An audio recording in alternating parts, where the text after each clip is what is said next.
Hi everybody, it's David from Doctors of Running, and today we have an interesting sub 2. We have the Blumaka Konnect insole. The materials of this, it is 85% recycled, and it is a urethane compound. Now the main goal of the Konnect insole is to increase the connectivity of your foot on the platform underneath you. And so they have the multi-directional traction that goes throughout the bed of the insole here. They've got a little bit of connectivity, if you can see those little ridges right through here as well.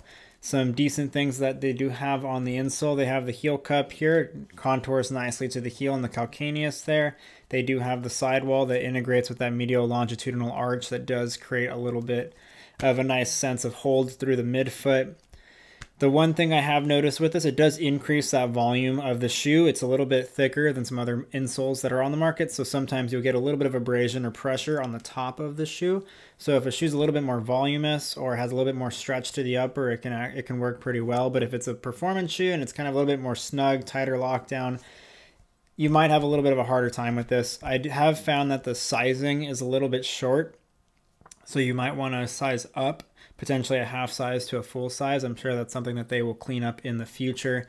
I've found it does feel pretty nice from a responsiveness and sponginess, and really kind of increasing a little bit of that softness of the landing when you're running or you're doing any kind of walking or anything like that.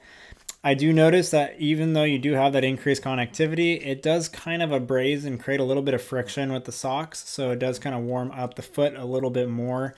And it does kind of cut it up a little bit, but I think there is some promise with these. It does feel pretty good on foot when it works well with the shoe. I think the trickiest thing for me is to get the sizing right on the shoe, but that's our sub 2 for the Blumaka Konnect insole.